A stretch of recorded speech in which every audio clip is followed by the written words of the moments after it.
ನಮಾಮಿ ಭಗವತ್ಪಾದಶಂಕರಂ ಲೋಕಶಂಕರಂ ವಂದೇ ತಂ ಸಚ್ಚಿದಾನಂದಂ ಯತಿವರ್ಯಂ ಮಹಾಮತಿಂ ವೇದಾಂತಸಾರಜ್ಞಂ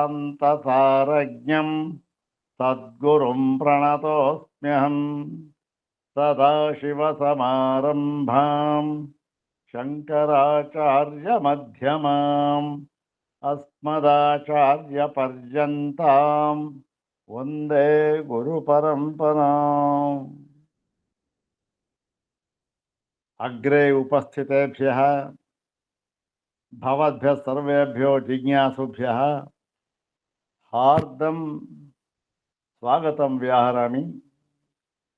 ಶ್ರೀ ಶ್ರೀ ಸಚ್ಚಿದಾನಂದೇಂದ್ರ ಸರಸ್ವತಿ ಸ್ವಾಮಿಪಾದಾನಾಂ ಕರ್ತೃಕತ್ವೇನ ಪ್ರಸಿದ್ಧಾಸು ಅನೇಕಾಸು ಕೃತಿಷು ವಿಶುದ್ಧ ವೇದಾಂತ ಪರಿಭಾಷಾ ನಾಮ್ನಿ ಇಯಂ ದೇವಭಾಷಾಯಾಃ ಸಂಸ್ಕೃತಭಾಷಾಯಾಃ ಕೃತಿಃ ಇದಾनीं ವಿಚಾರ್ಯತೆ. ತತ್ರ ವಿಚಾರ್ಯಃ ಭಾಗಃ ಏಕಾದಶೋ ವಿಷಯಃ ಬ್ರಹ್ಮಾತ್ಮಭಾವಃ ಇತಿ. ಇಮಂ ವಿಷಯಂ ಇದಾनीं ವಿಚಾರಯಾಮಃ. ಅಗ್ರೆ ತಾವತ್ ಶ್ರೀ ಶ್ರೀ ಸ್ವಾಮಿಚರಣಾನಾಂ ಪ್ರಶಸ್ತಿ ಶ್ಲೋಕಮೇಕಂ ದ್ವಿವಾರಂ ಪಠಿತ್ವಾ ತೇಷಾಂ ಪಾದಾರವಿಂದಯೋಃ ಶಿರಸಾ ಪ್ರಣಿಪತ್ಯ ಅನುಗ್ರಹಂಚ ಪ್ರಾಪ್ಯ ಪ್ರಕೃತಂ ಏಕಾದಶಂ ಗ್ರಂಥಭಾಗಂ ಯಥಾ ಸ್ವಾಮಿಪಾದಾನುಗ್ರಹಂ ಇದಾनीಂ ವಿಚಾರಯಾಮಃ. ಸರ್ವಾಗ್ರೆ ಶ್ರೀ ಶ್ರೀ ಸ್ವಾಮಿಪಾದಾನಾಂ ಪ್ರಶಸ್ತಿ ಶ್ಲೋಕಮೇಕಂ ದ್ವಿವಾರಂ ಪಠಾಮಃ. ಓಂ ಕಷಾಯರಹಿತಂ ಕಾಷಾಯವಾಸಂ ಸ್ವರೂಪನಿಷ್ಠಂ ಪರಿಪೂರ್ಣಬೋಧಂ ವಂದೇ ನಿಶಂ ಸಚ್ಚಿದಾನಂದರೂಪಂ ಸರಸ್ವತೀಂ ಇಂದ್ರಸಮಾನತೇಜಂ. ಓಂ ಕಷಾಯರಹಿತಂ ಕಾಷಾಯವಾಸಂ ಸ್ವರೂಪನಿಷ್ಠಂ ಪರಿಪೂರ್ಣಬೋಧಂ ವಂದೇ ನಿಶಂ ಸಚ್ಚಿದಾನಂದರೂಪಂ ಸರಸ್ವತೀಂ ಇಂದ್ರಸಮಾನತೇಜಂ. ಓಂ ಬ್ರಹ್ಮನಿಷ್ಠಾಯ ವಿದ್ಮಹೇ ಸಂಯಮೀಂದ್ರಾಯ ಧೀಮಹಿ ತನ್ನಃ ಸಚ್ಚಿದಾನಂದಃ ಪ್ರಚೋದಯಾತ್. ಅಥ ಶ್ರೀ ಶ್ರೀ ಸಚ್ಚಿದಾನಂದೇಂದ್ರ ಸರಸ್ವತಿ ಸ್ವಾಮಿಪಾದೈಃ ಪ್ರಣೀತಾ ವಿಶುದ್ಧ ವೇದಾಂತ ಪರಿಭಾಷಾ. ಓಂ ಅವಾಚ್ಯಮಪ್ರಮೇಯಂಚ ಕಾರ್ಯಕಾರಣವರ್ಜಿತಂ ನಿಷ್ಕ್ರಿಯಂ ನಿಷ್ಕಲಂ ಶಾಂತಂ ಆತ್ಮಾನಮನುಸಂದಧೇ. ಓಂ ಪದವಾಕ್ಯ ಪ್ರಮಾಣಜ್ಞಾನ ಸಂಪ್ರದಾಯವಿದೋ ಗುರೂನ್ ನತ್ವಾ ವಿಶುದ್ಧ ವೇದಾಂತ ಪರಿಭಾಷಾ ಪ್ರಕಾಶ್ಯತೆ. ಅಥ ಏಕಾದಶೋ ವಿಷಯಃ ಬ್ರಹ್ಮಾತ್ಮಭಾವಃ. ಪರಮ ಪೂಜ್ಯ ಶ್ರೀ ಶ್ರೀ ಸಚ್ಚಿದಾನಂದೇಂದ್ರ ಸರಸ್ವತಿ ಸ್ವಾಮಿಪಾದರವರ ಒಂದು ವಿಶಿಷ್ಟ ಸಂಸ್ಕೃತ ಭಾಷಾ ಕೃತಿ ವಿಶುದ್ಧ ವೇದಾಂತ ಪರಿಭಾಷಾ. ಅದರಲ್ಲಿ ನಾವು ಈಗ ವಿಚಾರ ಮಾಡುತ್ತಿರುವ ವಿಷಯ 11ನೇ ವಿಷಯ ಬ್ರಹ್ಮಾತ್ಮಭಾವ ಎಂಬ ವಿಷಯ. ಇದರಲ್ಲಿ ಕೆಲವು ಭಾಗಗಳನ್ನು ನಾವು ಆಗಲೇ ನೋಡಿದ್ದೇವೆ. ಇದರ ವಿಷಯ ಏನು ಅಂತಂದರೆ, ಇಲ್ಲಿ ಪ್ರಕೃತದಲ್ಲಿ ಇವತ್ತಿನ ವಿಷಯಕ್ಕೆ ಸಂಬಂಧಪಟ್ಟ ಹಾಗೆ ಈ ಬ್ರಹ್ಮಾತ್ಮ ಭಾವ ಅನ್ನುವ ವಿಷಯದಲ್ಲಿ ಸ್ವಾಮಿಪಾದರು ಈ ಒಂದು ವಿಷಯವನ್ನು ಇಲ್ಲಿ ಪ್ರಸ್ತುತಪಡಿಸಿದ್ದಾರೆ. ಏನು ಅಂದರೆ, ಪೂರ್ವ ಪಕ್ಷಿ ಒಂದು ಮಾತು ಕೇಳಿದ್ದ. ಏನು ಸ್ವಾಮಿ, ನೀವು ಉಪನಿಷತ್ತುಗಳಲ್ಲೆಲ್ಲವೂ ಕೂಡ ಈ ಬ್ರಹ್ಮವನ್ನ ನಿರಾಕಾರ ನಿರ್ವಿಶೇಷ ಅಂತಲೇ ಹೇಳಿದೆ. ಬೇರೆ ಯಾವುದರಲ್ಲೂ ಕೂಡ ಈ ಒಂದು ಬ್ರಹ್ಮ ಅಂತ ಇದೆಯಲ್ಲ, ಅದಕ್ಕೆ ಅವಕಾಶ ಇಲ್ಲ. ಯಾವ ವಿಶೇಷಕ್ಕೂ ಅವಕಾಶವಿಲ್ಲ ಇಲ್ಲಿ. ಎಲ್ಲ ಸರ್ವ ವಿಶೇಷರಹಿತಂ ಇದಂ ಬ್ರಹ್ಮ ಅಂತ ಹೇಳಿದ್ದಾರೆ ಅಂತ ನೀವು ಹೇಳಿದ್ರಿ. ಅದೇ ನಮಗೆ ತಾತ್ಪರ್ಯ, ಅದೇ ಪ್ರಮಾಣ ಅಂತ ಹೇಳಿಬಿಟ್ರಲ್ಲ ಸ್ವಾಮಿ. ಈಗ ಒಂದು ಪಕ್ಷ ಉಪನಿಷತ್ತುಗಳಲ್ಲಿ ಇದೊಂದನ್ನೇ ಹೇಳಿದ್ದರೆ ಏನಂತ, ಈ ಒಂದು ಬ್ರಹ್ಮ ಬ್ರಹ್ಮ ಅಂತ ಏನಿದೆಯೋ, ಯಾವುದದೋ ಈ ಜಗತ್ತಿನ ಉತ್ಪತ್ತಿ ಸ್ಥಿತಿ ಲಯಕ್ಕೆ ಕಾರಣವಾಗಿರತಕ್ಕಂತಹ ಬ್ರಹ್ಮ, ಅದು ನಿರ್ವಿಶೇಷ ನಿರಾಕಾರ ಅಂತ ಒಂದೇ ಒಂದು ಮಾತನ್ನು ಹೇಳಿದ್ದರೆ, ಒಂದೇ ಒಂದು ವಿಷಯವನ್ನು ಹೇಳಿದ್ದರೆ ಆಗ ಪ್ರಮಾಣ ಅಂತ ಒಪ್ಪಬಹುದಾಗಿತ್ತು. ಆದರೆ ಏನಾಗಿದೆ, ಈ ಉಪನಿಷತ್ತುಗಳಲ್ಲಿ ಇದೊಂದೇ ವಿಷಯವನ್ನ ಉಪನಿಷತ್ತುಗಳಲ್ಲಿ ಹೇಳಿಲ್ಲ. ಬ್ರಹ್ಮವನ ನಿರ್ವಿಶೇಷ ಅಂತಲೂ ಹೇಳಿದ್ದಾರೆ, ಮತ್ತೆ ಸವಿಶೇಷ ಅಂತಲೂ ಹೇಳಿದ್ದಾರೆ. ಹೀಗೆ ಹೇಳಿರುವುದರಿಂದ ಶ್ರುತಿಯಲ್ಲಿ ಹೇಳಿರತಕ್ಕಂತಹ ಎಲ್ಲ ವಾಕ್ಯಗಳಿಗೂ ಕೂಡ ಸಮನಾಗಿ ಪ್ರಾಮಾಣ್ಯ ಅಂತ ಇದೆ. ಎಲ್ಲ ವಾಕ್ಯಗಳಿಗೂ ಕೂಡ ಸಮನಾಗಿ ಪ್ರಾಮಾಣ್ಯ ಅಂತ ಇದೆ. ಎಲ್ಲಕ್ಕೂ ಒಂದೇ ವಿಧವಾದ ಪ್ರಾಮಾಣ್ಯ. ನಿರ್ವಿಶೇಷ ಶ್ರುತಿಗೆ ಜಾಸ್ತಿ ಪ್ರಾಮಾಣ್ಯ, ಸವಿಶೇಷ ಶ್ರುತಿಗೆ ಪ್ರಾಮಾಣ್ಯ ಕಡಿಮೆ ಅಥವಾ ಪ್ರಾಮಾಣ್ಯ ಇಲ್ಲ ಅಂತ ಹೇಳೋದಕ್ಕಾಗೋದಿಲ್ಲ. ಶ್ರುತಿಯಲ್ಲಿ ಹೀಗೆ ತಾರತಮ್ಯ ಭಾವ ಇಲ್ಲ, ಎರಡನ್ನೂ ಸಮಾನವಾಗಿ ಹೇಳಿದ್ದಾರೆ. ಹಾಗಿರುವಾಗ ನೀವು ಇದನ್ನ ಮಾತ್ರ ಪ್ರಮಾಣ, ಈ ನಿರ್ವಿಶೇಷ ವಾಕ್ಯಗಳು ಏನಿದೆ, ಅಶಬ್ದಮಸ್ಪರ್ಶಮರೂಪಮವ್ಯಯಂ ನಾಂತ ಪ್ರಜ್ಞಂ ನ ಬಹಿಷ್ಪ್ರಜ್ಞಂ ನ ಚಕ್ಷುಷ ಗೃಹ್ಯತೆ ನಾಪಿ ವಾಚ, ಇಂಥವನ್ನೆಲ್ಲ ಹೇಳ್ಬಿಟ್ರೆ, ಅದೇ ಪರಮ ಪ್ರಮಾಣ ಅಂತ ಹೇಳ್ಬಿಟ್ರೆ ಬೇಕಾದಷ್ಟು ಶ್ರುತಿ ಇದೆಯಲ್ಲ ಸ್ವಾಮಿ. ಈ ಬ್ರಹ್ಮ ಇದೆಯಲ್ಲ, ಈ ಆತ್ಮ ಅಂತ ಹೇಳ್ತಕ್ಕಂಥದ್ದೇ ಬ್ರಹ್ಮ. ಇದು ಆತ್ಮ ಹೇಗಿದೆ, ಸರ್ವರಸ ಸರ್ವಗಂಧ ಜ್ಯೋತಿ ರೂಪ, ಬೇಕಾದಷ್ಟು ಹೇಳಿದ್ದಾರಲ್ಲ, ಇದಕ್ಕೆಲ್ಲ ಏನು ಪ್ರಮಾಣ? ಇದು ಪ್ರಮಾಣ ಇಲ್ವಾ? ಹಾಗಾದ್ರೆ ಇದಕ್ಕೂ ಪ್ರಮಾಣವೇ ಅಂತ ಹೇಳಿದ್ದ. ಹೇಗೆ ಸ್ವಾಮಿ, ನೀವು ಇದೊಂದನ್ನೇ ತೆಗೆದುಕೊಂಡ್ಬಿಟ್ಟು, ಇದೊಂದು ವಿಷಯವನ್ನೇ ತೆಗೆದುಕೊಂಡ್ಬಿಟ್ಟು ಇನ್ನೊಂದನ್ನ ಸವಿಶೇಷ ಶ್ರುತಿಯನ್ನು ಬಿಟ್ಟುಬಿಟ್ರೆ ದ್ರೋಹ ಮಾಡೋದಕ್ಕಾಗಿಲ್ವಾ ಅಂತ ಕೇಳಿದ್ದ. ಅದಕ್ಕೆ ಒಂದು ಮಾತನ್ನ ಹೇಳಿದ್ರು, ನೋಡಪ್ಪ, ಅದಕ್ಕೆ ನಾವು ಸಮಾಧಾನವನ್ನು ಹೇಳ್ತೇವೆ, ಒಂದೇ ವಾಕ್ಯದಲ್ಲಿ ಹೇಳ್ಬಿಡ್ತೇವೆ ಮೊದಲಿಗೆ ಅಂತ ಹೇಳಿ, ಭೇದಸ್ಯ ಉಪಾಸನಾರ್ಥತ್ವಾತ್ ಅಭೇದೇ ತಾತ್ಪರ್ಯ ಅಂತ ಹೇಳಿದ್ರು. ಈಗ ಬ್ರಹ್ಮಕ್ಕೆ ವಿಶೇಷವನ್ನ ಹೇಳಿ, ಬ್ರಹ್ಮಕ್ಕೆ ವಿಶೇಷವನ್ನ ಹೇಳಿದ್ರು. ಏನಂತ?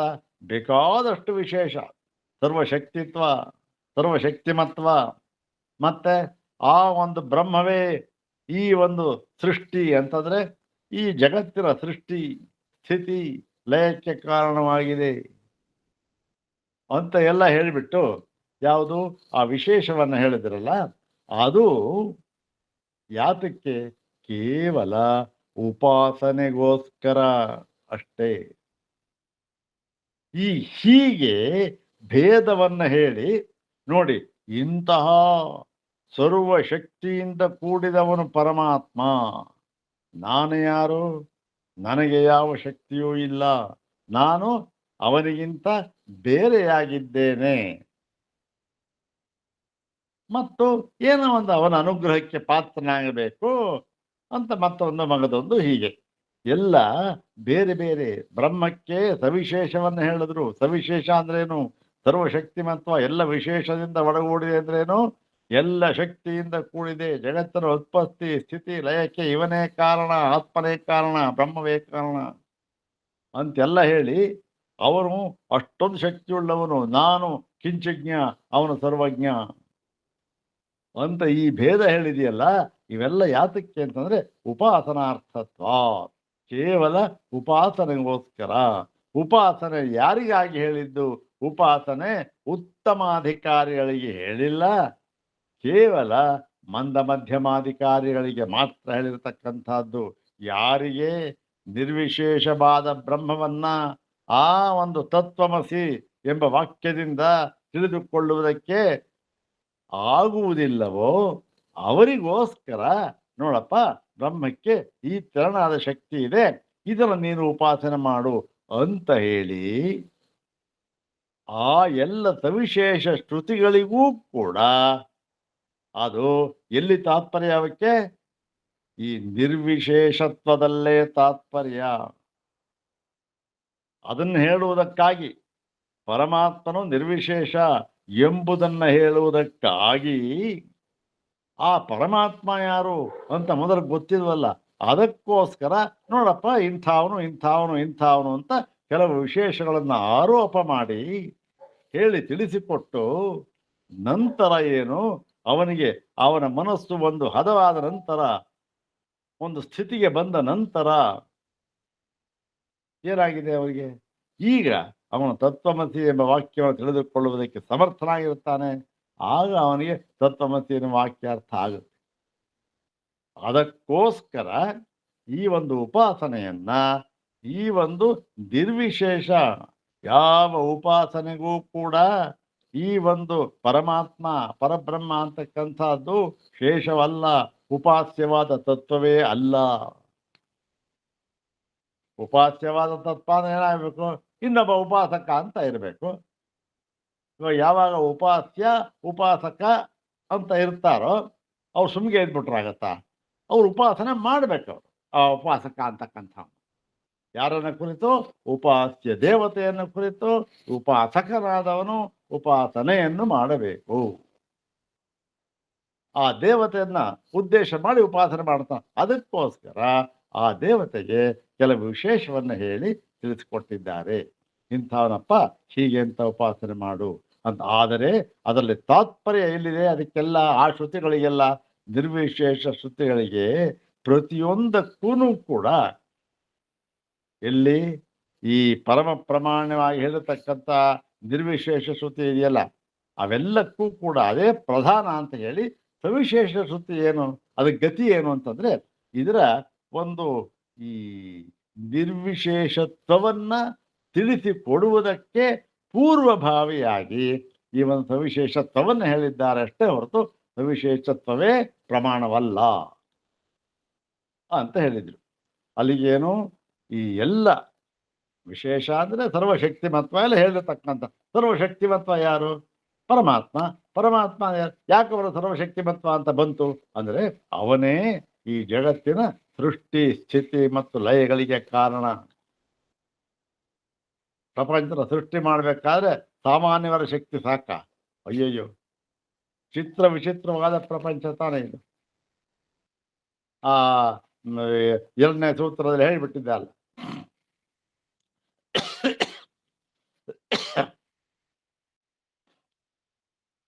ಹಾಗೆ ಇದರಲ್ಲಿ ವಿಚಿತ್ರವಾದ ಶಕ್ತಿ ಉಳ್ಳದು ಅಂತಕ್ಕಂಥದ್ದನ್ನೆಲ್ಲ ಹೇಳಿರ್ತಕ್ಕಂಥದ್ದು ಉಪಾಸನೆಗೋಸ್ಕರ ಅಂತ ಹೇಳಿ. ತಾತ್ಪರ್ಯ ಏನು? ಎಲ್ಲ ಈ ಸವಿಶೇಷ ಶ್ರುತಿಗಳೂ ಕೂಡ ಏನಾಗಿದೆ? ನಿರ್ವಿಶೇಷತ್ವವನ್ನು ಪ್ರತಿಪಾದನೆ ಮಾಡುವುದರಲ್ಲೇ ಕೊನೆಗೊಂಡಿವೆ. ಇದು ಸ್ವತಂತ್ರವಾಗಿ ಇದನ್ನು ಹೇಳಿಲ್ಲ. ಸವಿಶೇಷ ಶ್ರುತಿಗಳನ್ನ ಸ್ವತಂತ್ರ ಅಲ್ಲ, ಇದನ್ನು ಹೇಳುವುದಕ್ಕಾಗಿ ಅದನ್ನು ಹೇಳಿದ್ದಾರೆ, ಸವಿಶೇಷವನ್ನು ಹೇಳಿದ್ದಾರೆ. ಒಂದು ಸೂತ್ರ ಭಾಷೆಯಲ್ಲಿ ಬೇಕಾದಷ್ಟು ಕಡೆ ಬರೆದಿದ್ದಾರೆ ಆಚಾರ್ಯರು ಈ ವಾಕ್ಯವನ್ನು ನೋಡಿ. ಐಕಾತ್ಮ್ಯ ಪ್ರತಿಪಾದನ ಪರತ್ವಾತ್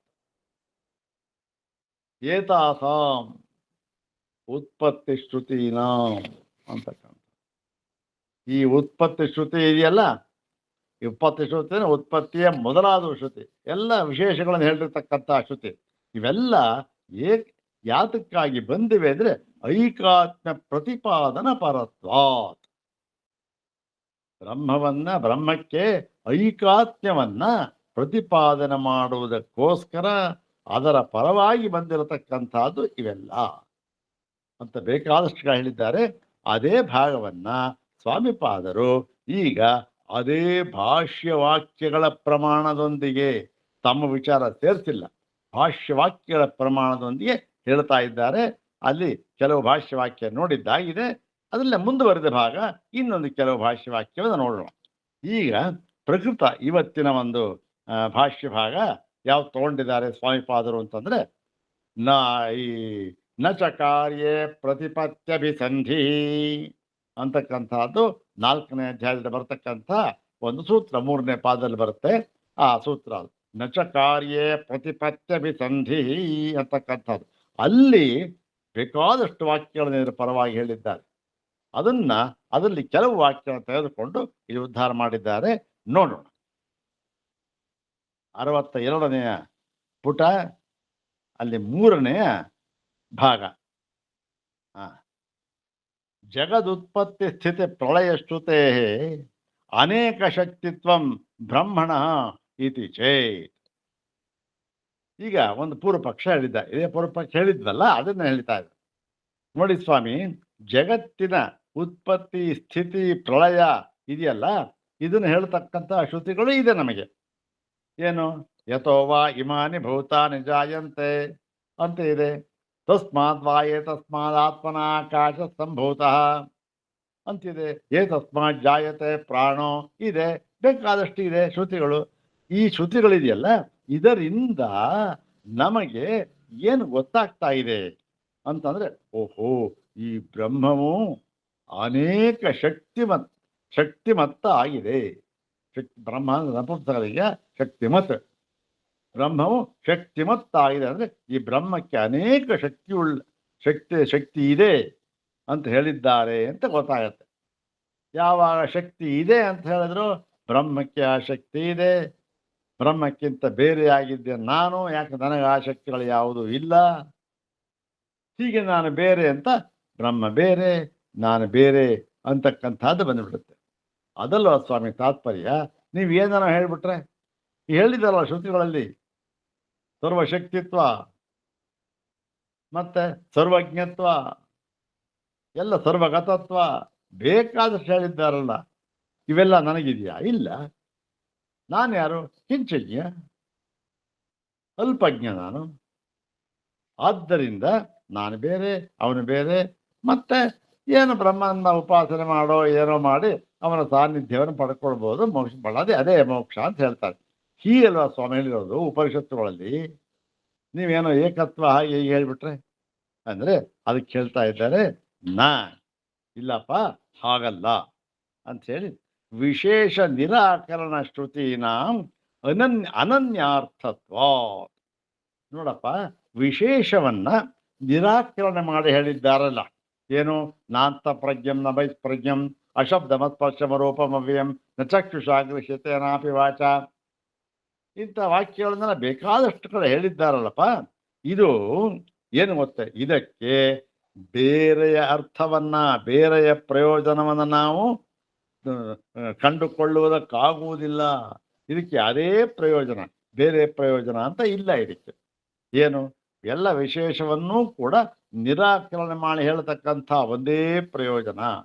ಇದಕ್ಕೆ ಬೇರೆ ಒಂದು ಪ್ರಯೋಜನ ಅರ್ಥ ಅಂತ ಇಲ್ಲವೇ ಇಲ್ಲ, ಅರ್ಥಾಂತರ ಇಲ್ಲವೇ ಇಲ್ಲ. ಇದಕ್ಕೆ ಒಂದೇ ಅರ್ಥ ಇದಕ್ಕಿರ್ತದೆ, ಅನನ್ಯಾರ್ಥತ್ವ. ಬೇರೆ ಅರ್ಥ ಇಲ್ಲ ಇದಕ್ಕೆ. ಎಲ್ಲದಕ್ಕೆ ವಿಶೇಷ ನಿರಾಕರಣ ಶ್ರುತಿಗಳಿಗೆ. ಹೇಗೆ ಅಂತಂದ್ರೆ, ಉತ್ಪತ್ತಿಯಾದ ಶ್ರುತೀನಾಮಪಿ ಸಮಾನಂ ಅನನ್ಯಾರ್ಥತ್ವಮಿತಿ ಚೇತ್.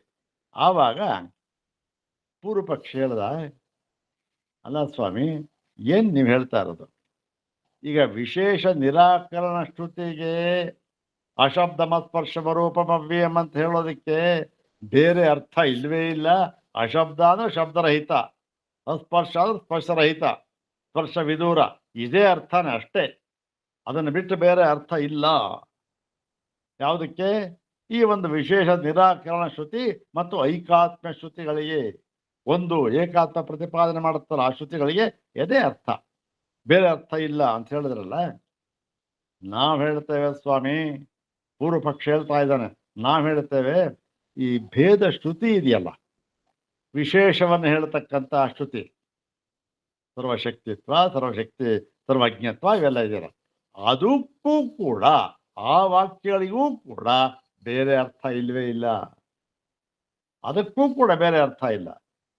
ನೀವು ಇದಕ್ಕೆ ಮಾತ್ರ ಬೇರೆ ಅರ್ಥ ಇಲ್ಲ, ಇವೆಲ್ಲ ನಾ ಅಂತಲೇ ಅರ್ಥ ಅಂತ ಹೇಳ್ಬಿಟ್ರೆ ಅವಕ್ಕೂ ಅಷ್ಟೇ ಸ್ವಾಮಿ. ಯಾವಕ್ಕೆ? ಬೇಕಾದಷ್ಟು ಹೇಳಿದ್ದಾರಲ್ಲ, ಬ್ರಹ್ಮಕ್ಕೆ ವಿಚಿತ್ರವಾದ ಶಕ್ತಿ ಇದೆ, ಅದಕ್ಕೂ ಕೂಡ ಅಷ್ಟೇ. ವಿಚಿತ್ರವಾದ ಶಕ್ತಿ ಇದೆ ಅಂದ್ರೆ ವಿಚಿತ್ರವಾದ ಶಕ್ತಿ ಇದೆ ಅಂತ ಅರ್ಥ. ಅದಕ್ಕೆ ಬೇರೆ ಕಡೆ ವಿನಿಯೋಗ ಇಲ್ಲ, ನಾವು ಬೇರೆಯಾಗಿ ತಿಳಿಯುವುದಕ್ಕೆ ಸಾಧ್ಯವೇ ಇಲ್ಲ.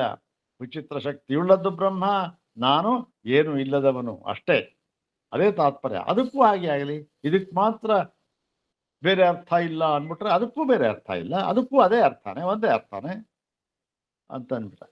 ಅದಕ್ಕೆ ಹೇಳ್ತಾ ಇದ್ದಾರೆ, ಇಲ್ಲಪ್ಪ ಹಾಗಿಲ್ಲ. ಏನು ಅಂತಂದ್ರೆ ತಾಸಾಮ್ ಅಂತ ಏನು? ಆ ಉತ್ಪತ್ತಿ ಶ್ರುತಿನಾಮ್ ಅಂತ. ಆ ಉತ್ಪತ್ತಿ ಶ್ರುತಿಗಳಿಗೆ ಏನಾಗಿದೆ ಗೊತ್ತೇನು? ಏಕತ್ವ ಪ್ರತಿಪಾದನ ಪರತ್ವ. ನೋಡಿ ಇಲ್ಲೇ ಇದು ಹೇಳಿದ ವಾಕ್ಯ ಹೇಳಿದಲ್ಲ, ಇಲ್ಲೂ ಒಂದು ಕಡೆ ಬಂದಿದೆ ಸೂತ್ರ ಭಾಷೆಯಲ್ಲಿ, ಒಂದು 10-12 ಕಡೆ ಈ ವಾಕ್ಯವನ್ನು ಐಕಾತ್ಮ್ಯ ಪ್ರತಿಪಾದನ ಪರತ್ವ ಏತಾಸಾಂ ಉತ್ಪತ್ತಿ ಶ್ರುತಿನಾಂ. ಈ ಉತ್ಪತ್ತಿ ಶ್ರುತಿ ಇದೆಯಲ್ಲಪ್ಪ, ಬ್ರಹ್ಮವು ಈ ಜಗತ್ತಿನ ಉತ್ಪತ್ತಿ ಸ್ಥಿತಿಲಯಗಳಿಗೆ ಕಾರಣ ಅಂತ. ಹಾಗಂತ ಹೇಳಿದಾಗ ಅದು ಒಂದೇ ಅರ್ಥ ಅಲ್ಲ. ಅದಕ್ಕೆ ಉತ್ಪತ್ತಿ ಸ್ಥಿತಿಲಯಗಳಿಗೆ ಕಾರಣ ಅಂದಾಗ ಓಹೋ ಇಂಥ ಶಕ್ತಿಯುಳ್ಳವನು ಬ್ರಹ್ಮ ಅಂತ ಅದು ಒಂದೇ ಅರ್ಥ ಅಲ್ಲ. ತಾಸಾಂ ಏನಾಗಿದೆ ಮತ್ತೆ? ಏಕತ್ವ ಪ್ರತಿಪಾದನ ಪರತ್ವ. ಬ್ರಹ್ಮವು ಸರ್ವಶಕ್ತಿ ಉಳ್ಳದ್ದು, ನಾನು ಕಿಂಚಿಜ್ಞ, ನನಗೆ ಆ ಶಕ್ತಿ ಇಲ್ಲ, ನಾನು ಬೇರೆ ಅವನು ಬೇರೆ, ಇಷ್ಟೇ ಅರ್ಥ ಅಲ್ಲ ಅದಕ್ಕೆ. ಆದರೆ ಅದಕ್ಕೆ ಬೇರೆ ಅರ್ಥವೂ ಇದೆ. ಯಾತಕ್ಕೆ ಬೇರೆ ಅರ್ಥ ಏನು ಸ್ವಾಮಿ ಇದೆ ಅಂದರೆ, ಅವೆಲ್ಲವೂ ಕೂಡ ಒಂದು ಏಕತ್ವ ಪ್ರತಿಪಾದನೆಯನ್ನು ಮಾಡುವುದಕ್ಕಾಗಿ ಪೂರ್ವಭಾವಿಯಾಗಿ ಬಂದಿರತಕ್ಕಂತಹ ವಾಕ್ಯಗಳು ಅಷ್ಟೇ. ಅದಕ್ಕೆ ಬೇರೆ ಅರ್ಥವೂ ಇದೆ. ಆದರೆ ಈ ಅಶಬ್ದ ಮತ್ಪಕ್ಷಮ ರೂಪಮವ್ಯಯಂ ಅಂತ ಇದೆಯಲ್ಲ, ಹೀಗೆ ವಿಶೇಷ ನಿರಾಕರಣ ಶ್ರುತಿ, ಇವುಗಳಿಗೆ ಹೀಗೆ ಬೇರೆ ಅರ್ಥವನ್ನು ಕಲ್ಪಿಸುವುದಕ್ಕಾಗುವುದಿಲ್ಲ. ಅದಕ್ಕೆ ಅದೇ ಅರ್ಥ, ಇದಕ್ಕೆ ಬೇರೆ ಅರ್ಥವೂ ಇದೆ. ಬ್ರಹ್ಮವು ವಿಶೇಷ ಶಕ್ತಿಯುಳ್ಳದ್ದು, ಸವಿಶೇಷವಾಗಿದೆ ಅಂದ್ರೆ ಅದಕ್ಕೆ ಬೇರೆ ಅರ್ಥವೂ ಇದೆ. ಏನ್ ಬೇರೆ ಅರ್ಥ ಅಂದ್ರೆ ಅದನ್ನ ಹೇಳ್ತಾ ಇದ್ದ ನೋಡಿ, ಏಕತ್ವ ಪ್ರತಿಪಾದನ ಪರತ್ವಾತ್ ತಾಸಾಂ ಶ್ರುತೀನಾಂ. ಆ ಶ್ರುತಿಗಳಿಗೆ ಏಕತ್ವ ಪ್ರತಿಪಾದನೆಯಲ್ಲಿ ಕಣೆಯ ಅರ್ಥ ಇರೋದು, ಈ ಅರ್ಥ ಅಲ್ಲ.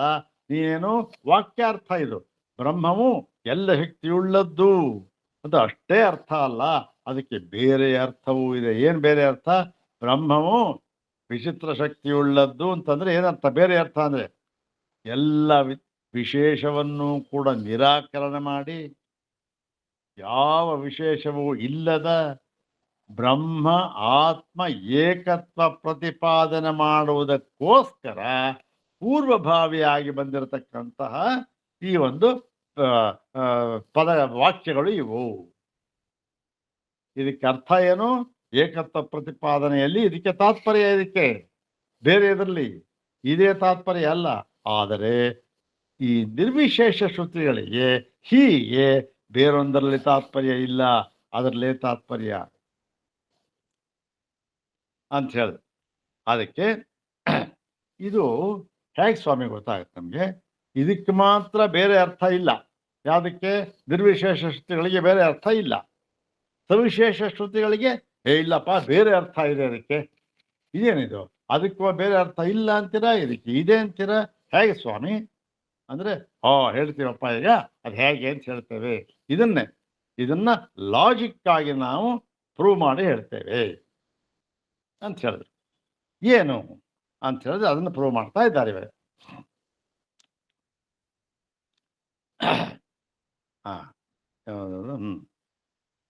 ಹಾ, ಮೃದಾದಿ ದೃಷ್ಟಾಂತೈರ್ಹಿ ಸತೋ ಬ್ರಹ್ಮಣ ಏಕಸ್ಯ ಸತ್ಯತ್ವಂ ವಿಕಾರಸ್ಯ ಚ ಅನೃತತ್ವಂ ಪ್ರತಿಪಾದಯತ್ ಶಾಸ್ತ್ರಂ ನ ಉತ್ಪತ್ತ್ಯಾದಿ ಪರಂ ಭವಿತುಂ ಅರ್ಹತಿ.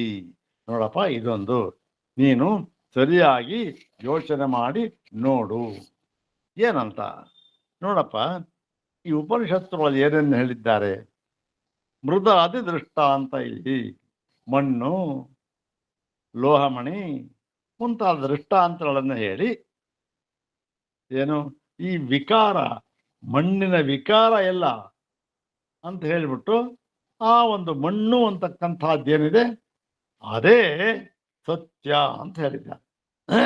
ಈ ವಿಕಾರವೆಲ್ಲವೂ ಕೂಡ ಅನೃತ ಅಂತ ಹೇಳಿದ್ದಾರೆ. ವಾಚಾರಂಭಣಂ ಇದೆಲ್ಲ ಏನು ವಿಕಾರಗಳು? ಈ ಮಡಿಕೆ, ಕುಡಿಕೆ, ಶ್ರಾವೆ, ಹಣತೆ ಅವೆಲ್ಲ ಏನು? ವಾಚಾರಂಭಣಂ. ಇವೆಲ್ಲವೂ ಕೂಡ ಕೇವಲ ವಾಚಾರಂಭಣ ಅಂದೇನು, ಅದಕ್ಕೊಂದು ಹೆಸರು ಬಂದಿದೆ ಅಷ್ಟೆ, ಮಾತು. ಆದರೆ ಸತ್ಯವಾದದ್ದು ಯಾವುದು? ಮಡಿಕೆ ಅನ್ನೋದು ಸತ್ಯನ? ಶ್ರಾವೆ ಅನ್ನೋದು ಸತ್ಯನ? ಹಣತೆ ಅನ್ನೋದು ಸತ್ಯನ? ಯಾವ ಸತ್ಯ? ಇದ್ಯಾವುದೂ ಸತ್ಯವಲ್ಲ. ಮಡಿಕೆ ಹೊರಟೋಗುತ್ತೆ, ನಾಶವಾಗೋಯ್ತು. ಮಡಿಕೆ ಅಂತಕ್ಕಂಥ ಪದಾರ್ಥ ಹೋಗ್ಬಿಡ್ತು, ಕುಡಿಕೆ ಹೋಯ್ತು, ಹಣತೆ ಹೋಯ್ತು. ಇವೆಲ್ಲ ಹೋಗತಕ್ಕಂಥದ್ದು, ನಾಶವಾಗತಕ್ಕಂಥದ್ದು. ಆದರೆ ಇವೆಲ್ಲವೂ ಹೋದರೂ ಕೂಡ ಮಡಿಕೆ ನಾಶವಾಯಿತು, ಹಣತೆ ನಾಶವಾಯಿತು, ಶ್ರಾವೆ ನಾಶವಾಯಿತು, ಯಾವುದೊಂದು ಹೋಗಲಿಲ್ಲ. ಮಣ್ಣು ಅಂತಕ್ಕಂಥ ಪದಾರ್ಥ ಹೋಗಲಿಲ್ಲ, ಅದು ಹಾಗೇ ಇದೆ. ಅದು ಹೌದು ತಾನೆ? ಆದ್ದರಿಂದ ಈ ಹಣತೆ, ಮಡಿಕೆ, ಕುಡಿಕೆ ಇವೆಲ್ಲವೂ ಏನಾಗಿದೆ? ವಾಚಾರಂಭಣಂ, ಕೇವಲ ಪದಗಳ ಒಂದು ವಿಭಾಗ ಅಷ್ಟೇ. ಇದು ಮಡಿಕೆ ಅಂತ ವಿಭಾಗ ಮಾಡಿದ್ರು, ಅದನ್ನು ಕುಡಿಕೆ ಅಂತ ಅದಕ್ಕೇನೋ ವಿಶೇಷ ಕೊಟ್ಟ, ಸಣ್ಣದು ದೊಡ್ಡದು ಅಂತ ಮಾಡ್ತಾರೆ ಅಷ್ಟೆ. ಆದರೆ ಮೃತ್ತಿಕೇತ್ಯೇವ ಸತ್ಯಂ ವಾಚಾರಂಭಣಂ ವಿಕಾರೋ ನಾಮಧೇಯಂ ಮೃತ್ತಿಕೇತ್ಯೇವ ಸತ್ಯಂ. ಏನು ಅದು ಮುಂದೆ ಹಿಂದೆ ಹೇಳ್ತಲ್ಲ, ಯಥಾ ಸೌಮ್ಯ ಏಕೇನ ಮೃತ್ಪಿಂಡೇನ ಸರ್ವ ಮೃನ್ಮಯಂ ವಿಜ್ಞಾತಂ ಸ್ಯಾತ್ ಹೇಳ್ತಾರೆ. ಹಾಗೆ ನೋಡಪ್ಪ, ಅಲ್ಲಿ ಸ್ಪಷ್ಟವಾಗಿ ಹೇಳಿದ್ದಾರೆ. ಏನು ಈ ಒಂದು ಸತೋ ಬ್ರಹ್ಮಣ ಅಂದ್ರೆ ಸತ್ಸ್ವರೂಪವಾದ ಇರತಕ್ಕ, ಯಾವಾಗಲೂ ಇರತಕ್ಕಂಥದ್ದು ಮಣ್ಣು. ಮಡಿಕೆ ಕುಡಿಕೆ ಹೋಯ್ತು, ಮಡಿಕೆ ಹೊಟ್ಟೋಯ್ತು, ಮಡಿಕೆ ಇತ್ತು, ಚೂರ ಹೋಯ್ತು, ತಿರ್ಗಾ ಮಡಿಕೆ ಎಲ್ಲಿ ತರೋದಲ್ಲ. ಆದರೆ ಮಣ್ಣು ಹಾಗಲ್ಲ. ಮಣ್ಣು ಅಂತಕ್ಕಂಥದ್ದು ಯಾವತ್ತೂ ಇರತಕ್ಕಂಥದ್ದು. ಹೀಗೆ ಈ ಸತೋ ಬ್ರಹ್ಮಣ ಸತ್ಸ್ವರೂಪವಾದ ಬ್ರಹ್ಮಕ್ಕೆ ಅದೇನಾಗಿದೆ? ಏಕಸ್ಯ. ಹಣತೆ, ಕುಡಿಕೆ, ಮಡಿಕೆ ಅವೆಲ್ಲ ಬೇರೆ ಬೇರೆ ಬೇರೆ ಬೇರೆ ಬೇರೆ ಬೇರೆ. ಆದರೆ ಮಣ್ಣು ಅಂತಕ್ಕಂಥದ್ದೇನಿದೆ ಅದು ಒಂದೇ. ಹಣತೆಗೂ ಅದೇ ಮಣ್ಣೆ, ಕುಡಿಕೆಗೂ ಅಳತೆ ಮಣ್ಣೆ, ಮಡಿಕೆಗೂ ಅದೇ ಮಣ್ಣೆ. ಹೀಗೆ ಏಕಸ್ಯ ಸತ್ಯ, ಅದು ಸತ್ಯವಾಗಿರತಕ್ಕಂಥದ್ದು. ಮತ್ತೆ ವಿಕಾರಸ್ಯ ಚ ಅನೃತತ್ವಂ. ಈ ಎಲ್ಲ ವಿಕಾರ ಇದೆಯಲ್ಲ, ಮಡಿಕೆ ಕುಡಿಕೆ ಅಂತಕ್ಕಂಥದ್ದು ವಿಶೇಷ, ಅವಕ್ಕೆ ಅವೆಲ್ಲವೂ ಕೂಡ ಅನೃತತ್ವಂ, ಅವೆಲ್ಲವೂ ಕೂಡ ಸುಳ್ಳಾಗಿರತಕ್ಕಂಥ, ತೋರತಕ್ಕಂಥ ಅಷ್ಟೇ. ಈಗ ತೋರ್ತಾ ಅನೃತತ್ವಂ ಹೀಗೆ ಹೇಳ್ತಕ್ಕಂತಹ ಶಾಸ್ತ್ರ, ಇದು ಶ್ರುತಿಯಲ್ಲಿ ಬಂದಿದೆಯಲ್ಲ, ಶ್ರುತಿ ಹೀಗೆ ಹೇಳ್ತಕ್ಕಂಥದ್ದು ಕಣೆಯ. ಹೀಗೆ ಹೇಳ್ತಾ ಇರ್ತಕ್ಕಂಥ ಶಾಸ್ತ್ರ ಯಾವತ್ತಾದರೂ ಕೂಡ, ಎಲ್ಲಾದರೂ ಕೂಡ ಓಹೋ ಇಲ್ಲ ಇಲ್ಲ, ಇವೆಲ್ಲವೂ ಕೂಡ ಈ ಉತ್ಪತ್ತಿ ಶ್ರುತಿಗೆ ಉತ್ಪತ್ತಿಗೆ ಪರವಾಗಿದೆ. ಉತ್ಪತ್ತಿ, ಸ್ಥಿತಿ, ಲಯ ಇವುಗಳನ್ನು ಹೇಳುವುದಕ್ಕಾಗಿ ಬಂದಿದೆ ಅಂತ ಹೇಳ್ತಾರ. ಸ್ಪಷ್ಟವಾಗಿ ಹೇಳಿದ್ದಾರೆ. ಎಲ್ಲ ವಿಶೇಷಗಳು ಕೂಡ ವಿಕಾರ, ಅದು ಅನೃತ ಅಂತ ಹೇಳ್ಬಿಟ್ಟಿದ್ದಾರೆ. ಹೀಗಂತ ಹೇಳ್ತಕ್ಕಂಥ ಶ್ರುತಿ ಎಲ್ಲಾದರೂ ಕೂಡ ನಾನಾತ್ವವನ್ನ, ಸವಿಶೇಷತ್ವವನ್ನ ಪ್ರತಿಪಾದನೆ ಮಾಡುತ್ತಾ, ಸವಿಶೇಷತ್ವವನ್ನ ಇದು ಇಲ್ಲದ್ದು, ಕೇವಲ ತೋರತಕ್ಕಂಥದ್ದು ಅಂತ ಹೇಳಿ ನಿರಾಕರಣೆ ಮಾಡಿದ್ದಾರೆ. ಸತ್ಯ ಯಾವುದು? ಆ ಸತ್ಸ್ವರೂಪವಾದದ್ದು ಮಣ್ಣು ಅಂತಕ್ಕಂಥದ್ದು ಸತ್ಯ ಮಾಡಿದ್ದಾರೆ. ಹೇಳ್ತಕ್ಕಂಥದ್ದು ಶ್ರುತಿ ಎಲ್ಲಾದರೂ ಕೂಡ ಇಲ್ಲ ಇಲ್ಲ ಬ್ರಹ್ಮ ವಿಕಾರ ರೂಪ ಅಂದರೆ ನಿರ್ವಿಶೇಷ ಸವಿಶೇಷ ರೂಪವಾಗಿರ್ತಕ್ಕಂಥದ್ದು ಇಂಥ ಶಕ್ತಿ ಅಂಥ ಶಕ್ತಿ ಅಂತ ಹೇಳುತ್ತಾ ಎಲ್ಲೂ ಇಲ್ಲ. ಮತ್ತು ನ ಪುನಃ ಇತರ ಶೇಷತ್ವಂ ಇತರಾಸಾಂ ಇತಿ. ಇಲ್ಲಿ ನ ಪುನಃ ಇತರ ಶೇಷತ್ವ ಅಂದ್ರೇನು? ಉತ್ಪತ್ತಿಯಾದ ಶ್ರುತಿಗಳಿಗೆ ಈ ಇತರಾಸಾಂ ಅಂದರೆ ವಿಶೇಷ ನಿರಾಕರಣ ಶ್ರುತಿಗಳು ಯಾವತ್ತಿಗೂ ಕೂಡ ಶೇಷವಲ್ಲ, ಅದಕ್ಕೆ ಅಂಗವಾಗಿ ಬಂದಿಲ್ಲ, ಯಾವತ್ತಿಗೂ ಕೂಡ ಅಂಗವಾಗಿ ಬಂದಿಲ್ಲ. ಮತ್ತು ಇದು ಹೇಗೆ ಈ ಥರ ಇದೆಯಲ್ಲ, ಇದಕ್ಕೆ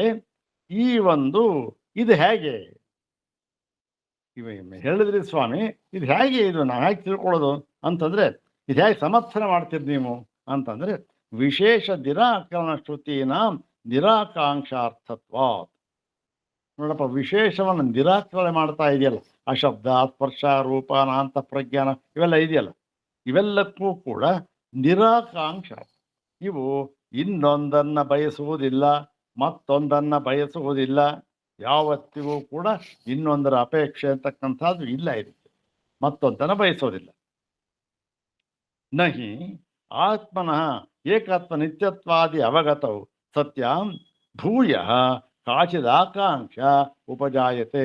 ಹೇಗೆ ಅಂದರೆ, ಒಂದು ಸಾರಿ ಈ ಆತ್ಮನು ಏಕರೂಪನಾಗಿದ್ದಾನೆ, ನಿತ್ಯನಾಗಿದ್ದಾನೆ ಎಂಬುದಾಗಿ ಅನುಭವ ಪರ್ಯಂತವಾಗಿ ತಿಳಿದುಕೊಂಡು ಬಿಟ್ಟಿದ್ದೇ ಆದರೆ, ಆಗ ಭೂಯ ಪುನಃ ಕಾಚಿದ ಆಕಾಂಕ್ಷ, ಆಮೇಲಿಂದ ಏನು ಆಕಾಂಕ್ಷೆ ಇರುತ್ತೆ ನೋಡಿ. ಅನುಭವ ಪರ್ಯಂತವಾಗಿ ಗೊತ್ತಾಯ್ತು ಇವನಿಗೆ, ನನಗಿಂತ ಭಿನ್ನವಾದ ಬೇರೆಯ ವಸ್ತುವೇ ಇಲ್ಲ, ಬೇರೆಯ ವಸ್ತು ಇದ್ದರೆ ಅದಕ್ಕೆ ಆಸೆ ಪಡಬಹುದಾಗಿತ್ತು, ಬೇರೆ ವಸ್ತುವೇ ನನಗಿಂತ ಭಿನ್ನವಾಗಿ ಇಲ್ಲ ಅಂತ ಅಂದಮೇಲೆ ಇನ್ನು ಯಾವುದರಲ್ಲಿ ಇವನಿಗೆ ಆಕಾಂಕ್ಷೆ ಬರುತ್ತೆ? ಆಕಾಂಕ್ಷೆ ಬರಬೇಕಾದ್ರೆ ಇನ್ನೊಂದು ವಸ್ತು ಇರಲೇಬೇಕು ತಾನೆ. ಯಾವ ನಮಗೆ ಆಕಾಂಕ್ಷೆ ಬರಬೇಕಾದ್ರೆ ನೋಡಿ, ಇದ್ರಲ್ಲಿ ನನಗೆ ಆಕಾಂಕ್ಷೆ ಇದೆ, ಇದು ನನಗೆ ಇಷ್ಟ ಅಂದರೆ ನನಗಿಂತ ಭಿನ್ನ ಇನ್ನೊಂದು ವಸ್ತು ಇರಬೇಕು. ಯಾವಾಗ ಇನ್ನೊಂದು ವಸ್ತುವೇ ಇಲ್ಲ ಅಂತ ಗೊತ್ತಾದ ಮೇಲೆ ಇಲ್ಲಿ ಯಾವ ಆಕಾಂಕ್ಷೆಯೂ ಇಲ್ಲ.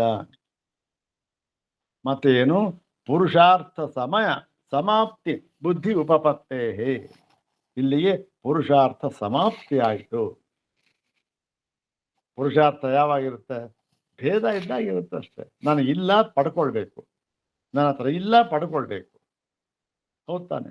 ಯಾವಾಗ ನನಗಿಂತ ಭಿನ್ನವಾಗಿ ಪಡೆಯಲ್ಪಡಬೇಕಾದ ಯಾವ ಪದಾರ್ಥವೂ ಇಲ್ಲ ಅಂತ ಅನುಭವ ಪರ್ಯಂತವಾಗಿ ತಿಳಿದುಕೊಳ್ತಾನೋ, ಆಗ ಇವನಿಗೆ ಯಾವುದಲ್ಲ ಆಕಾಂಕ್ಷೆ ಇರುತ್ತೆ, ಯಾವುದರಲ್ಲೂ ಇರುತ್ತೆ. ಅದಕ್ಕೆ ಉದಾಹರಣೆ ಕೊಡ್ತಾರೆ. ತತ್ರ ಕೋಮೋಹ ಶೋಕ ಏಕತ್ವವನ್ನು ಪಶ್ಚಾತ. ಇದು ಈಶಾವಾಸ್ಯದ್ದು, ಇವಕ್ಕೆಲ್ಲ ಅರ್ಥ ಗೊತ್ತಿದೆ ನಮಗೆ. ತಥೈವ ಚ ವಿದುಷಾಂ ತುಷ್ಟಿ ಅನುಭವಾದಿ ದರ್ಶನ.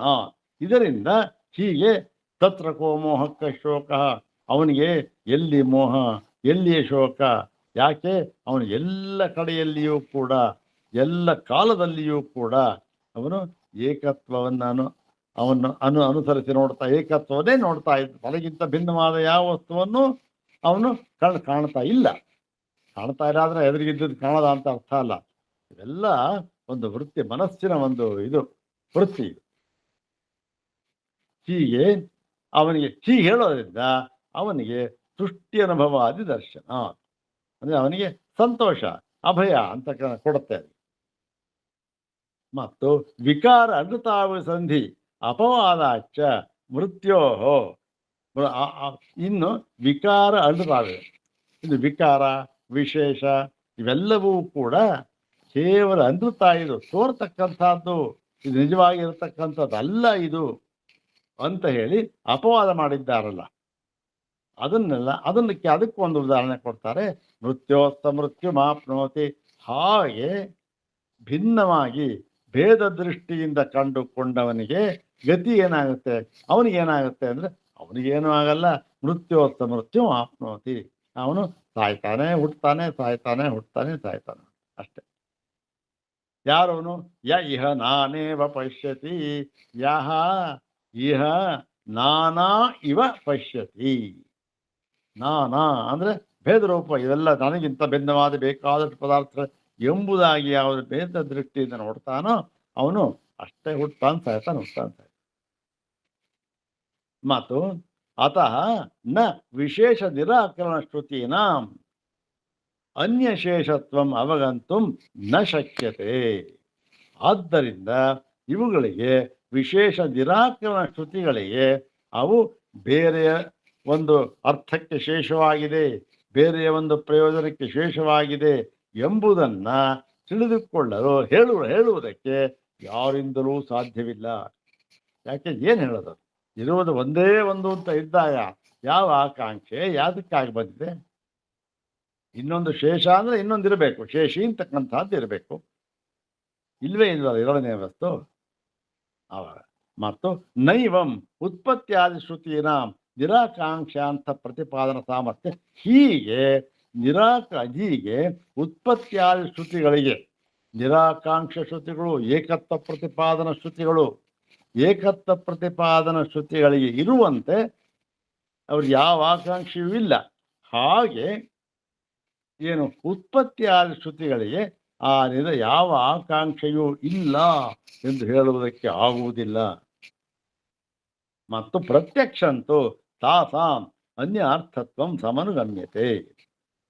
ನಮಗೆ ಇದು ಬೇರೆ ಈ ಉತ್ಪತ್ತಿ ಶ್ರುತಿಗಳೆಲ್ಲವೂ ಕೂಡ ಬೇರೆ ಯಾವುದನ್ನೋ ಹೇಳುವುದರಲ್ಲಿ ವಿಷಯಾಂತರದಲ್ಲಿ ಇದಕ್ಕೆ ತಾತ್ಪರ್ಯ, ಭೇದವನ್ನು ಹೇಳುವುದರಲ್ಲಿ ತಾತ್ಪರ್ಯವಿಲ್ಲ ಎನ್ನುವುದನ್ನ ನಾವು ತಿಳಿದುಕೊಳ್ಳಬಹುದು.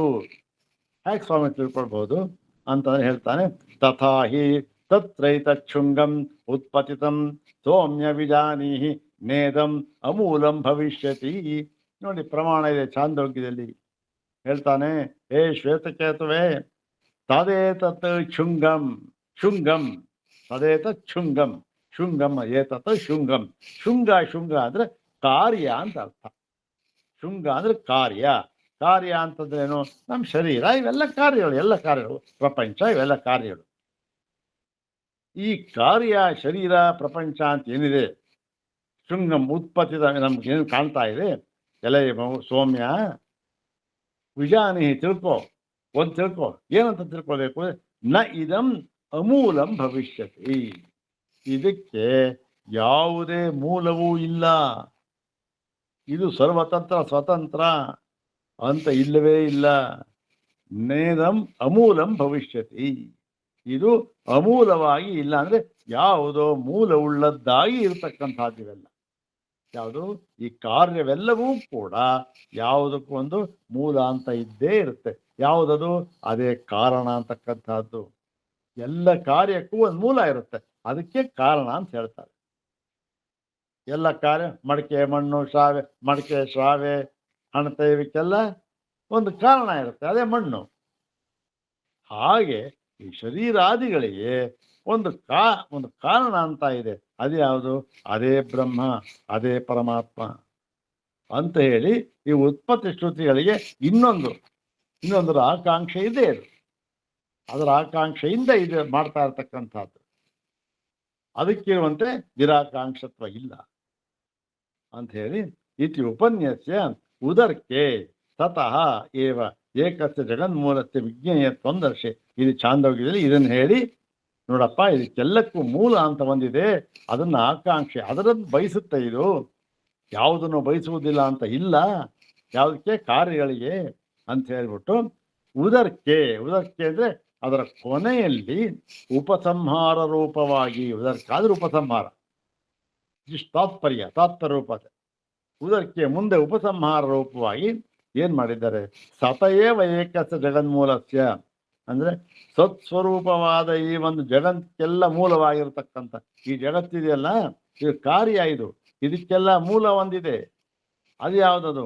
ಅದೇ ಒಂದು ಬ್ರಹ್ಮ ಅಂತಕ್ಕಂಥದ್ದು.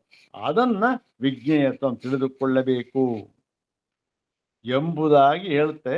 ಅಂದ್ರೆ ಏನು? ಈ ಒಂದು ಕಾರ್ಯದ ಮೂಲಕ ಕಾರಣವನ್ನ ತಿಳಿಯಬೇಕು ಅಂತ ಹೇಳ್ತಾ ಇದೆ. ಕಾರ್ಯದ ಮೂಲಕ, ಕಾರ್ಯ ಹೇಳಿದಾಗ ಅಷ್ಟೇ ತಾತ್ಪರ್ಯ, ಅದೇ ಫೈನಲ್ಲು ಅಂತ ತಿಳಿಬಾರದು. ಕಾರ್ಯ ಹೇಳಿರೋದು ಯಾತಕ್ಕೆ? ಕಾರಣವನ್ನ ತಿಳಿಸುವುದಕ್ಕೆ ಕಾರ್ಯ ಹೇಳಿರ್ತಕ್ಕಂಥದ್ದು.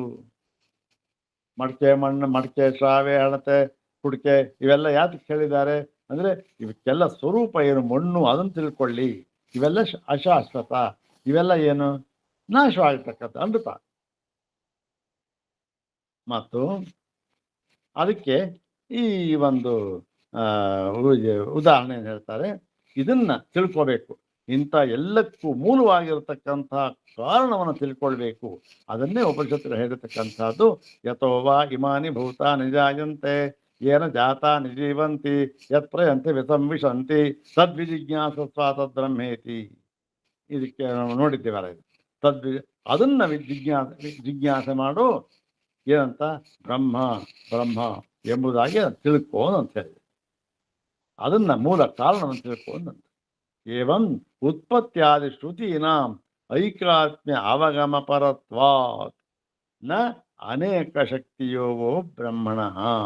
ಹೀಗೆ ಉತ್ಪತ್ತಿಯೇ ಮುಂತಾದ ಶ್ರುತಿಗಳಿಗೆ ಬ್ರಹ್ಮವು ಇಂಥ ಶಕ್ತಿ ಉಳ್ಳದ್ದು, ಇಂಥದ್ದು ಹೇಳಿದಾರಲ್ಲ, ಇಂಥ ಎಲ್ಲ ಶ್ರುತಿಗಳಿಗೆ ಏನು ಯಾವುದರಲ್ಲಿ ತಾತ್ಪರ್ಯ ಅಂದರೆ ಐಕಾತ್ಮ್ಯ ಅವಗಮ ಪರತ್ವಾತ್. ಅವೆಲ್ಲವೂ ಕೂಡ ಬ್ರಹ್ಮಕ್ಕೆ ಐಕಾತ್ಮ್ಯವನ್ನ, ಬ್ರಹ್ಮಕ್ಕೂ ನನಗೂ ಯಾವ ಭೇದವೂ ಇಲ್ಲ, ಎರಡು ಒಂದೇ ಎಂಬುದಾಗಿ ಐಕಾತ್ಮ್ಯ ಪ್ರತಿಪಾದನ ಪರವಾಗಿ ಇರುವುದರಿಂದ ಏನಾಗಿದೆ? ಬ್ರಹ್ಮಕ್ಕೆ ಇಂಥ ಶಕ್ತಿ ಇದೆ, ಅಂಥ ಶಕ್ತಿ ಇದೆ, ನನಗಿಲ್ಲ, ಅವೆಲ್ಲ ಏನು? ಅವು ಯಾವುದು ಕೂಡ ಹೊಂದೋದಿಲ್ಲ. ಆದರೆ ಅದು ಯಾವುದಕ್ಕೆ ಬಂದಿರೋದು? ಈ ಒಂದು ನಿರ್ವಿಶೇಷ ಶ್ರುತಿಯನ್ನು ಹೇಳುವುದಕ್ಕಾಗಿಯೇ, ಅದಕ್ಕೆ ಅಂಗವಾಗಿ ವಿಶೇಷವಾಗಿ ಬಂದಿರತಕ್ಕಂಥದ್ದು ಇದು. ಇದಕ್ಕೆ ಇನ್ನೊಂದರ ಆಕಾಂಕ್ಷೆ ಇದೆ, ಆದರೆ ನಿರ್ವಿಕಾರ ಶ್ರುತಿಗಳಿಗೆ ಯಾವುದರ ಆಕಾಂಕ್ಷೆಯೂ ಇಲ್ಲ. ಯಾಕೆಂದ್ರೆ ಬೇರೆ ಇಲ್ವೇ ಇಲ್ಲ ಪದಾರ್ಥ ಅಂತ ಹೇಳಿ ಈ ಒಂದು ನಚಕಾರ್ಯ ಪ್ರತಿಪತ್ಯ ವಿಸಂಧಿ ಅಂತಕ್ಕಂಥ ಸೂತ್ರದ ಭಾಷ್ಯ ಭಾಗವನ್ನು ತೆಗೆದುಕೊಂಡು ಸ್ವಾಮಿಪಾದರವರು ಪ್ರತಿಪಾದನೆ ಮಾಡಿದ್ದಾರೆ. ಇನ್ನೂ ಕೆಲವು ಭಾಷ್ಯ ಭಾಗಗಳಿದೆ, ಬಹಳ ಉತ್ತಮವಾದ ಭಾಷ್ಯ ಭಾಗಗಳನ್ನು ಆರಿಸಿ ತಗೊಂಡಿದ್ದಾರೆ. ಅದನ್ನ ಮುಂದಿನ ಭಾಗದಲ್ಲಿ ನೋಡೋಣ. ಓಂ ಶಾಂತಿ ಶಾಂತಿ ಶಾಂತಿ. ಓಂ ತತ್ಸತ್.